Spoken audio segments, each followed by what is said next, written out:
exhausted. I am mentally, physically, emotionally, psychologically exhausted. But it's when you're at that last 5% of accomplishing a really audacious goal when you just gotta kind of push through and just figure out how you're gonna make it across that finish line. Thanks for tuning in to this episode of I Have Something to Say, where subject matter experts are unafraid and unapologetic about sharing their perspectives regarding issues that impact our lives. They speak up because basically they give a shit. So if you're tired of canned answers and want to finally hear real people cut through the BS and talk about real issues, this is the podcast for you. I'm your host, Sami Heyman Marrero from Urbander, and behind our mixer is our producer, Chris Majoka from UdoU. Hi, everyone. Welcome back to I Have Something to Say. And I am so happy to have you, Xaulanda, on the show. My bestie, my sister from another mister, I'm so happy to be Xaulanda. here. Yeah, Xaulanda Simmonds Emmanuel. And she's the CEO of the XauSky group, based out of St. Croix, but serving the world. Well, actually, I'm based out of Florida, St. Croix. I'm trying to still Florida, figure St. that Croix. out. Yes, Yeah. exactly. And serving the world. Yes, the beauty of remote working, right? Yeah, totally. Tell me about it, right? Well, on that note, let's start by saying that I miss you. I can't wait for you to come visit. Again, I know that you're back and forth. But that's the point. I wanted to, now that you're, you know, working on your dissertation and you're like in that final stretch, you're I mean, there's so much you're managing right now, right? You have a team, your business is taking off, and just all of these exciting things. And so I figured I know that you're busy and you're like, I always got time for you, mi hermana. thank you. I know, but it's like sometimes people don't know what's going on behind the scenes and what that looks like, and it feels or it seems daunting, and it really is at times, right? But for you to take time to pause, right, and share the inner workings of what that looks like for people that might be thinking, what do I do next? Or I'm at this sucky job, or, I'm working for somebody else, or I have this good idea, or I'm trying to advance academically. There's so many things that are options, right, in life. And Right. sometimes we're just stuck or don't think beyond what's right in front of us. And so you have a lot going on, Xaulanda, and I figured it would be a good time, right, to catch you for a minute and ask you to share. First, talk a little bit about, your background and, your academic pursuits and your career prior to entrepreneurship, and all of your passion points and interests, right? I mean, we need like 3 hours for that, but like a condensed version, The and into condensed your, version. exactly, and then into your why, right? Like, why Mhm. now? Why, Right. the academic pursuit? Why entrepreneurship? Mhm. Why, the subject matter that you're focusing on, and your area of expertise, and all of those Mhm. whys, so talk to, I know the story, but let's share it, All because right. it's Well, part of let me that, start. right? That Yeah, that let me that start journey. with the professional background. So I have a background in business administration. I got a bachelor's degree from the University of the Virgin Islands. And after that, I pursued a career in healthcare, working at a hospital for over a decade at the executive management level. So I've had positions in materials management, strategic planning and marketing, regulatory affairs. And a matter of fact, when we met, I was the chief of community and communications and community connectivity. And that's all Mm-hmm. within the healthcare field. I have a master's degree in business administration with a concentration in healthcare management. And so once I left the hospital and went to Minnesota, I worked in academia for a little while, but I also worked in the home health industry. And then when I moved from Minnesota and went to Florida and Sammy and I connected, I was at a crossroad at that point, right? Because my daughter had just started college. I was newly empty nester. I had started my PhD journey during her senior year in anticipation of her leaving. I was like, once she goes off to college, I'm going to have all this free time. What am I going to Mhm. do with it? Oh, let me go get a PhD, right? This, as recently as last week, I was rethinking that decision, but I'll share that a little later. And so when I connected with Sami in Florida, I mean, we were sitting on Mecatos having coffee and quesitos, and I was actively looking to get back into healthcare. And I was like, I don't know if I want the 24/7 bustle. I want to try something new. And that entered into the venture of consulting, right? Mhm. That is, I felt, was a really good hybrid for me because I had the flexibility, I had the independence to take the lead on the projects that we were working on, and I had a really good team to work with. But it wasn't like being an employee. You know what I Mhm. mean? Um, so now, fast forward to 2022, I'm almost done with my PhD, and I launched the XauSky group with my daughter back in 2020 in the middle of the pandemic. And we're working with clients in training, from leadership versus management to customer service from a cultural lens, depending on the community that you're working with. My sister and I collaborate a lot. She's a mental health professional. She's also working on her PhD. And so we have a program called Mental Health 101 for the workplace. Especially after COVID, a lot of employees needed a way to express themselves differently, and organizations needed to create a culture to allow them to be able to do that. And so, for the employees and the organizations to be able to navigate what this quote unquote new normal would look like. So, yeah, we've been doing a lot of training, a lot of strategic planning and marketing with one of my other clients, which is exciting. But I'm always looking for opportunities to be able to grow and to really tap into my passion, which is what my dissertation is about. So it's interesting. I had a call with my academic advisor yesterday, and I told him my dissertation is on work passion, and I'm not very passionate about this topic right now. Because I'm exhausted. I am mentally, physically, emotionally, psychologically exhausted. But it's when you're at that last 5% of accomplishing a really audacious goal when you just got to kind of push through and just figure out how you're going to make it across that finish line. So that's where I'm at. That's where I'm at right now. Oh, I know. And I know the feeling of exhaustion and at every level, like Mhm. you so eloquently expressed, right? But now that you're like there, right? Like you're so close to it, right? Mhm. Looking back, I know that you said that you were questioning that decision you made a few years ago about, doing your Mhm. studying your doctorate and, going into not the going into consulting, because I think that you just slipped right into to there, right? Mhm. And it's been wonderful, right, to Right. collaborate with you, because still, right, I Mhm. feel that it's just changed in the sense that you now have your own company, but it's awesome that We could still we're collaborate. Mhm. actively pursuing, right? Yeah, Mhm. we're actively pursuing opportunities to continue to work together, which is fantastic. But what does it, looking back, do you feel like it was worth it? At the point where I'm at right now, the honest and completely transparent answer is I really don't know. And that's the Mm. conversation I had with my academic advisor. At the time that I decided to do a PhD, I made that decision because one, I've always wanted to become a doctor, right? Of Mhm. philosophy. It was a personal goal of mine.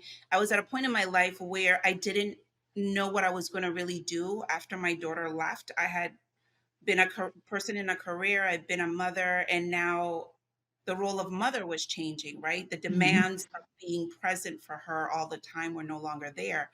And so when I made the decision, I felt like I had a lot of extra time that I Mhm. can invest, right? But with that investment of time and effort and energy and learning and growth also came a financial commitment, because a Mhm. PhD ain't cheap, people. You know what I mean? Yeah. Yeah. Unless you're Yeah. independently wealthy and you could just write that check, is not cheap. But in addition to looking at the journey from an academic standpoint, I made that decision at a point in my career where I felt I was a mastered, prepared Black woman in corporate America. I did the educational route to be prepared to take on more leadership roles as I had done in the Virgin Islands. But for some reason, I didn't feel like I was getting the opportunities to be in leadership positions within organizations that I was trying to break into. Mm. And I think a lot of Black women or women of color can understand that plight. You've done what you can do professionally to prepare. You've worked your way up the ladder. You know, you've invested in your education on multiple levels. And for some reason, there just seems to be this invisible barrier for you to be able to move forward, whatever that is, whether it's competition, whether it's the industry, whether it's just not finding the best fit. But I just felt like this invisible barrier. So I was like, Mm. okay, well, if I have a PhD, then that should open more doors for me, right? Right. Teaching at the university. But now in retrospect, I'm like, I don't know what that ROI is going to be. And to be Mm. honest, my biggest fear is that I've invested all these years, I've invested this time and energy, I've invested this money, and yeah, I might get that PhD at the end of my name, but what is the return on the investment? And Wow. that the answer to that question is still a question mark, which is Yeah. why a lot of when you think of millennials are questioning, why the hell am I going to go to college? Let me learn a trade and start making money. You know what I mean? Yeah. It's Mhm. real issues that sometimes we just don't have the conversations because people just see, oh, she has her own business. Oh, she's a PhD candidate. Oh, and it looks glamorous, but when you peel back the mask, when you open up that onion and peel back the layers, there's some deep thought and reflection and questioning that Yeah. happens. Yeah. Hmm.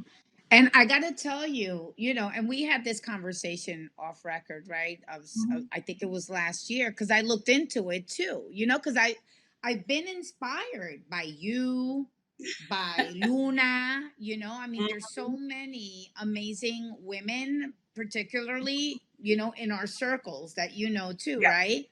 That Hmm.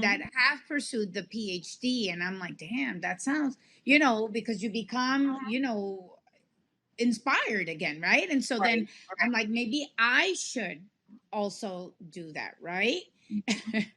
And when I looked into it and I saw how much it cost, and the thing is, I see what you've been through, right? I'm like, Hmm. oh hell no, Hmm. oh Let me god, tell you, I told my sister and a friend on Sunday because we were meeting. I said I have cried more in the last 6 weeks, and most of my friends rarely ever see me cry. well, I'm you're not not a crier. Yes, I'm you're not a not. crier. I No, suck you're it up and I put on the brave face. But in the last 6 weeks, I've cried more than I probably have in the last 6 years. wow, Because, wow. and I think a lot of it is that, we put a lot of pressure on ourselves, I think, as professional women who are trying to pursue our passions and trying to grow a business and trying to grow ourselves and support our family and our loved ones and all of that. But I think socially, there's a lot of pressure for us as women of color to show up a certain way, right? Mm-hmm. And for me, I think the 6 weeks of crying is really probably pent up release that I needed to do a long time ago, just for Mm-hmm. me to be psychologically well. Right. Yeah. And prepared to go through that finish line too. Yeah. Right? Yeah. Yeah. And I think that it's just there's so many responsibilities, that you have on your plate, although Hmm. you've already passed that stage of empty nesting and all of that, because clients are also like, Depending on me. Hmm. yeah, depending on, they're like babies, right? In the sense, not in the bad sense of the word, Yeah. right? But Hmm. you need to nurture them. You need to make sure that they're doing the right thing. It's Hmm. like kids, right? Have to Hmm. follow. You have to check up on them. You need to have those, difficult conversations with them. Hmm. Sometime guide them, and Yeah. provide for them. Think Yeah. about it, right? Your Hmm. output, right? The deliverables, it's almost like, food and shelter, Hmm. transportation, right? Like the providing for them. So, Hmm. And uh, I think, what's interesting is when you're a consultant working for a company, it doesn't, it's there, but it's not as apparent. And mhm, what I'm going to share is that now that I'm working more directly with my client, especially when you have what we call that best client ever, is yeah, like you enjoy working with this person, you're vested in their success, you want them to be able to excel. That it becomes challenging because yes, you've engaged in this client consultant relationship on a professional level, but you become invested in their success, right? mhm, And so my struggle is remembering what the scope of work is. And even though the client may need this additional help, and I could just jump in and get that done for them, and knock it out and let's keep it moving.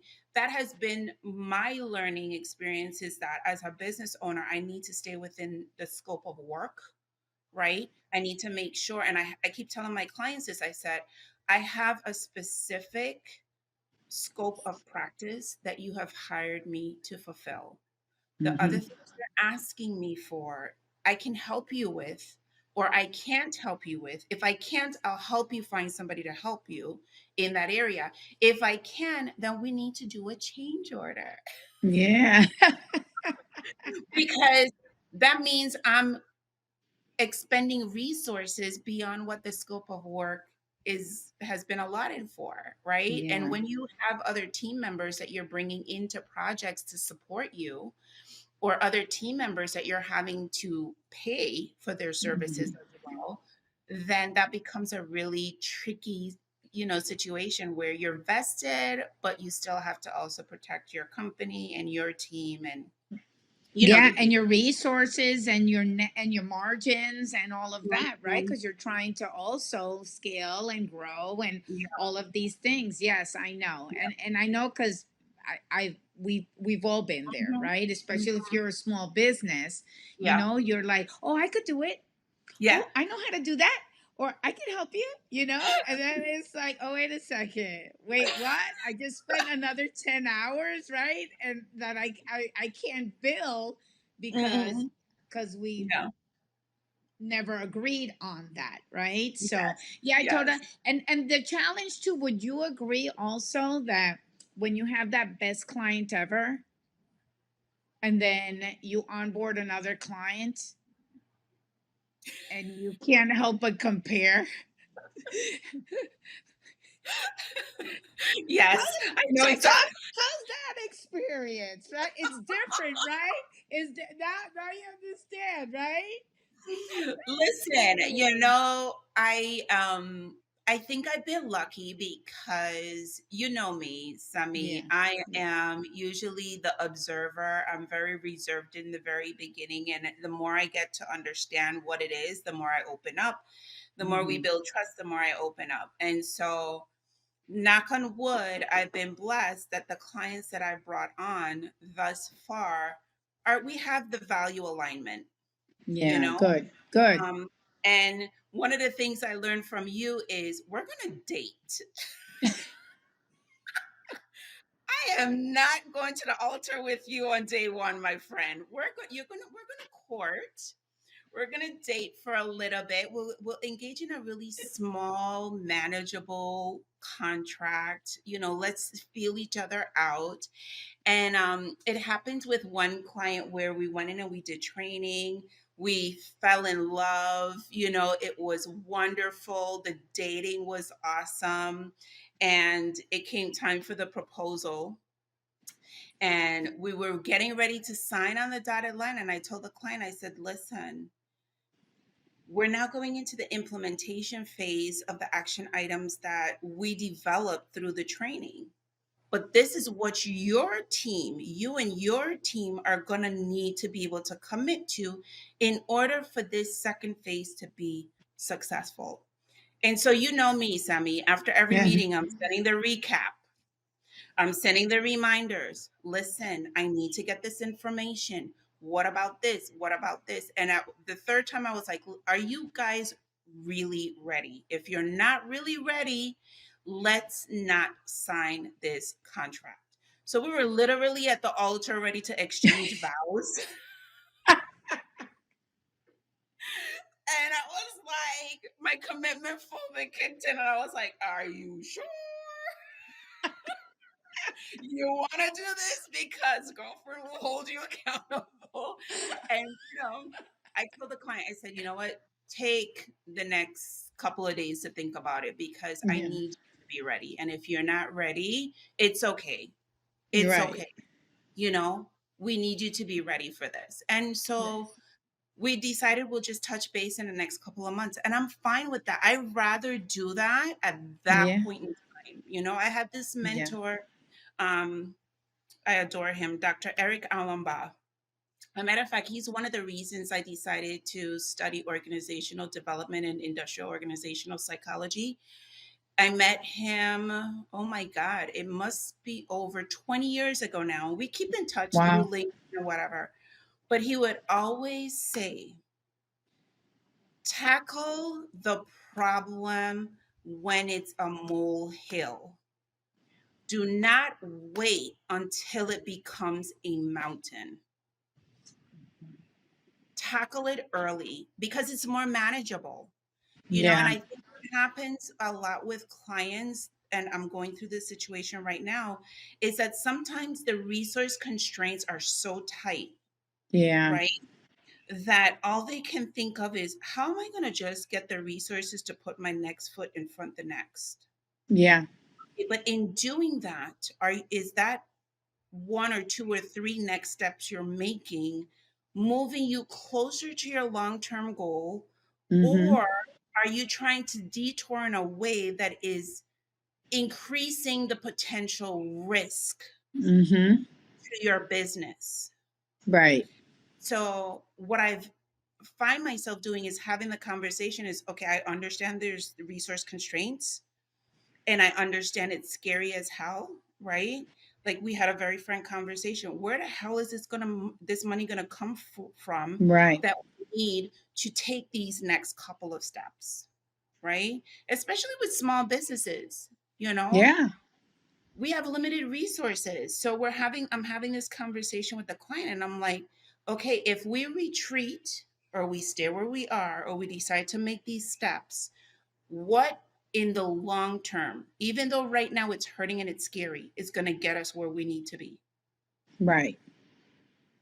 And And that's what your does that look like, right? Is it worth exactly. the pain of right now, right? Yeah, Mhm, mhm. totally. Yes, And it's having the absolutely. courage, to have what we call those itchy, scratchy conversations. Yeah. Yeah. You don't want to have it, but if we're being true stewards to our clients, we have an obligation to have it, you Yes. know? Totally, totally. And I learned that from you. And actually, I want to say and tell you and thank you because I Oh, applied it yesterday and we just landed a new client. Yesterday, again, we're dating, yeah, for 5 months, but it's all good. uh, But I'm going to take you back to Urbander's 10th anniversary and yes. how 10 months before you told me, sit over here. We're going to have an icky, sticky conversation, right? And you told me you've done nada to really promote your business in the last 10 years. And I Mhm. know it because we're friends and I haven't seen shit. Promote, and you market everybody, but you don't market yourself, right? And so Mhm. we need to do this big 10th anniversary party. And I'm like, okay, and how much is this gonna cost? And you threw me the number like a brick on the forehead. I was like, oh my God, she's And then we broke smoking it down into something. monthly payments, and you were like, "I Totally. could do And this." then, and I said, how in the world? So you did this very exercise with me. I was like, how in the world do you think that, that I'm going to be able to pay for this? You Mhm. know? And as a consultant, part of the urbander team, you said, well, I knew you were going to ask that. And so you provided like a blueprint. And I'm like, oh yeah. Oh yeah, that Mhm. makes sense, Mhm. right? And so then it Mhm. was digestible, right? It's like it Yeah. was like a monthly, a 10-month program on how Mhm. to develop the revenues to Yep. cover it so there was no debt at the end of it, right? And you know what, program like you need to do this first so then we cover that and this is how we're going to do it. Anyway, so I did that yesterday. I did that Awesome. yesterday. Yes, and so we threw a range of how much this is gonna cost, and the person was What? like,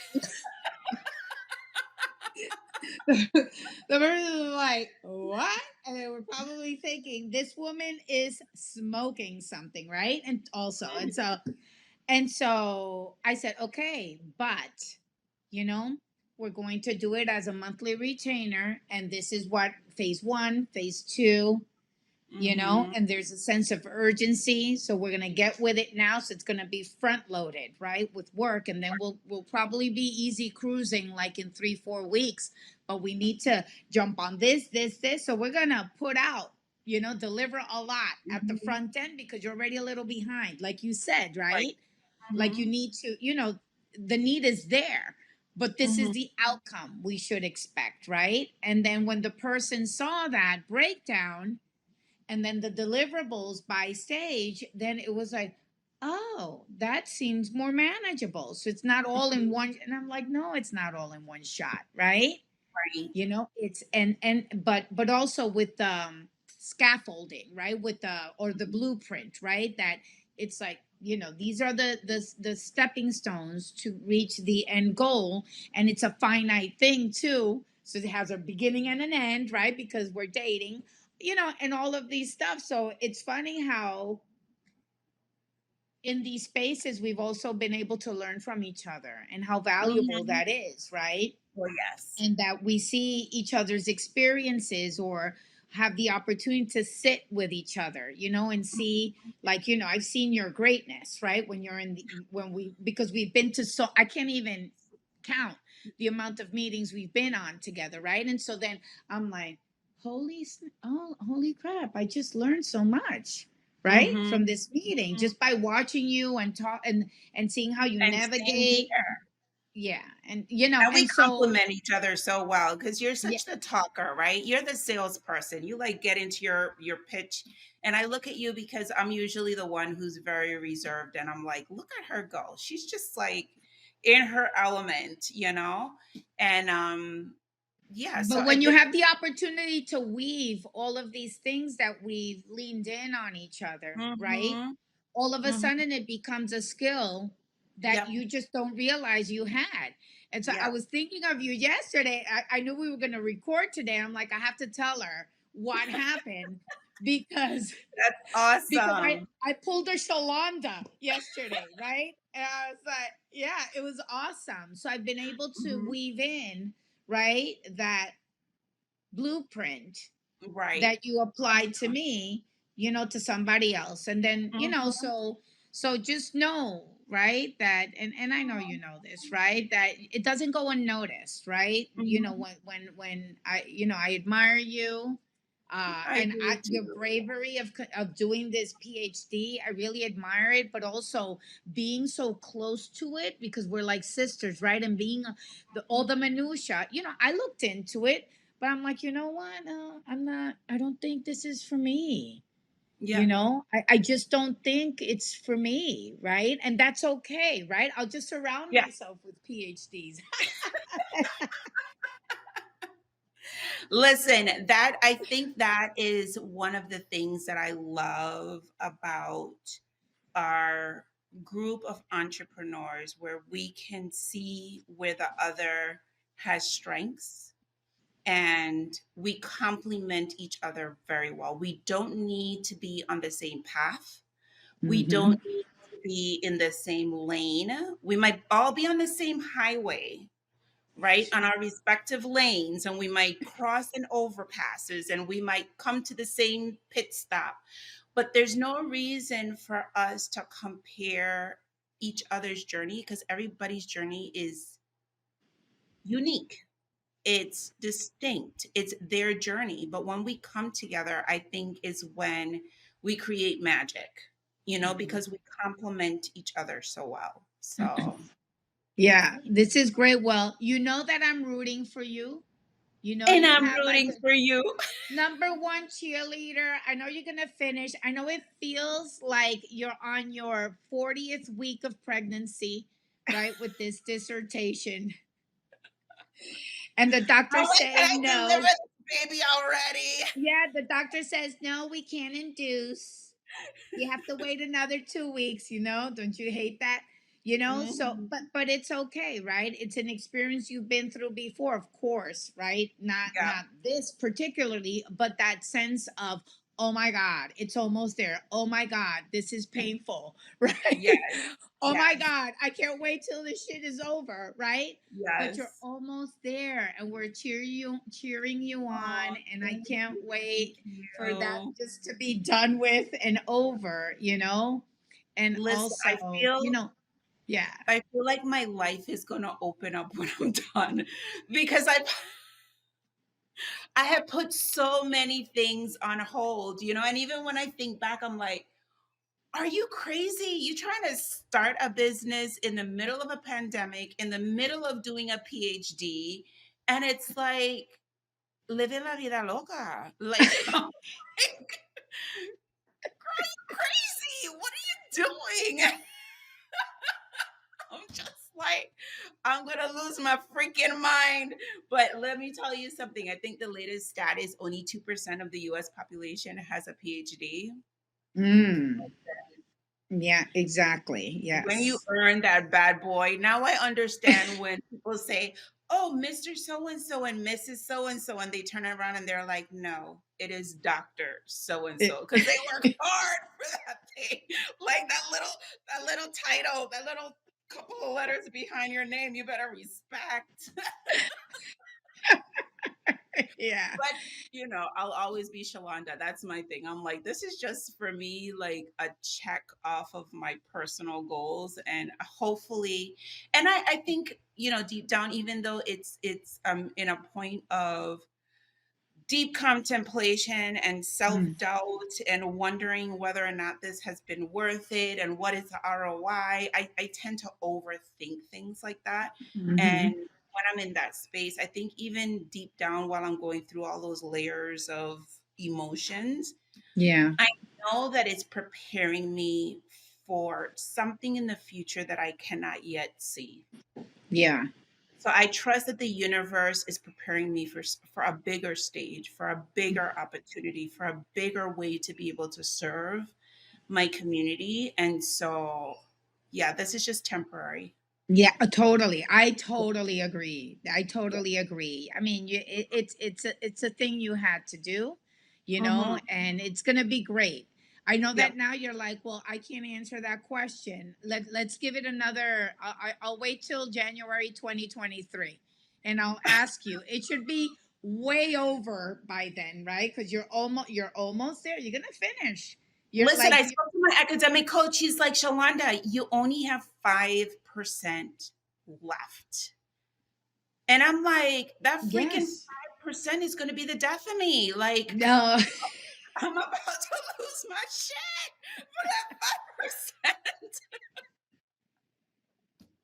But isn't that like entrepreneurship? I was thinking about it after I got at the call. I said, this is, yeah, this is education and academia, but the lessons I'm learning in that part of my life is definitely applicable to being an entrepreneur or being a small business owner. Sometimes you've gone through the process of that business development. You have these solid leads, right?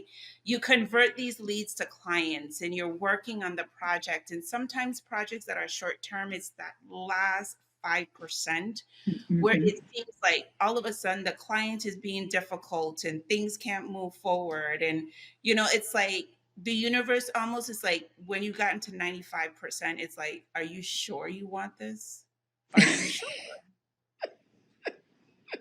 Let me make sure that you really, really want this. So it puts you through the ringer for the last 5%. And then when you're done, you're like, thank you, Jesus. I lived through that. And then you realize, oh, I'm stronger than I think. I can do this. And on Yeah. to the next project, right? Yes, It's yes. just Well, human nature. I agree. I only see bright things in the future. The only Oh, way is up, up, continue to go up because you're already on a rise, right? And so once this is done and you have all of this free time, oh my God, watch out, world. Because Yolanda's coming. and and we're gonna have bigger and more projects for us to work on oh my together. God, I can't even wait. Yes, which I actually, yeah, I have a couple of things on the burner. So yes, and this is exciting, right? To be able to create these spaces independent from other evil forces, right? That we can, You know what work was together. interesting? Like I know that a lot of people see entrepreneurship and they see the glamorous side of it, right? And even though there's a lot of trials and tribulations as part of the journey, one of the most empowering things I was able to tell a client today was that, listen, I know we signed a contract and I can't do this for all of my clients, but here are concessions that I will make for you because I'm vested in your success. And Mm-hmm. they looked at me, they were like, you would do that for me? And I Mm-hmm. said, I own my business. I Right. can make those kind of decisions. Yeah. I don't know if I can make that decision if I work for somebody else. Yeah. That Mm-hmm. that for me is like one of the greatest rewards. When you Yeah. can make a decision, especially when a client is struggling, Yeah. but it's just you're just at that last 5%. We just need to be able to figure out a way to push through that last 5%. And I make that decision and the client is like, you would do that for me? And I'm like, yeah, because I own my business. I Yeah. can make a decision. And that feels so That's good. that's powerful. Yeah. And Yes. that's why we become entrepreneurs. Yes, One of the exactly. reasons. Yes, totally. It feels good, right? To Mhm, manage your time, to collaborate with who you want to collaborate, say yes to the projects that you're interested in doing. And also there's power in saying, no, I'm not interested. Right? I'm yep. not interested I right now. see This is not the right time. This is not the right fit, right? Yeah. that. Mhm. And that's okay too. But yeah, Yeah. I think that that's the biggest gift of Mhm. entrepreneurship, Power to be able to control your own destiny and Yeah. show up in spaces the way you want to show up. Yeah, totally. My God. Thank you, Shalanda. You always show up in your full Oh, power, and I love it. I it's absolutely easy love to it. show up with you, girl. It's like we get in a zone and it's like, it's the Sammy and Shalonda show. Like Yeah. Thelma and Louise. Yes, totally. Totally. And Lord knows we've jumped off a couple of cliffs, right? Like, oh Yeah, my God, are we gonna do together, this? Are we holding gonna do this? Okay, hands. let's just go. And then it turns out okay, right? Mhm. It's Yeah. like, okay, where's the next cliff? We can jump off of, right? And then it just becomes a thing because it's exhilarating, right? Mhm. And you know what? You're not doing it alone. That's the Yeah, beauty of it, you yeah, know? yeah. I think risk taking is way more scary Mhm, when it's like, okay, mhm. I'm doing this alone. Yeah, But when you yeah, have the support of, your sisters from another mister, from your yeah, family, from your brothers, like yeah, Chris behind the scenes, like, yeah, it's great to have that support yeah. because really no man on the Absolutely. island can accomplish And what it's we want to out there. accomplish. You just have to ask, right? Yeah. You just have to ask because sometimes we just don't ask. Yeah. And it's really that simple. People that really care about you and love you, they're most likely going to say yes. What do you need? Hmm. Right? Yeah. And that's a good feeling. Well, you know that I'm here for you for whatever, Same and here. I know that, and I can't wait to hug you and to I have know. café I'll con see you leche with soon. you and to go to Mercatos again with you. It's a Okay. date. Okay, Mama. Well, listen, I love you and have a wonderful week. Okay. You too. Love you too. Okay. Mwah. Un beso. Bye. So, bye bye. This concludes this episode of I Have Something to Say. We want to thank you for tuning in. Don't forget to tell your friends about us. We're on Spotify and iTunes as well. There's more to come next week. And remember, if you have something to say, it's time to speak up.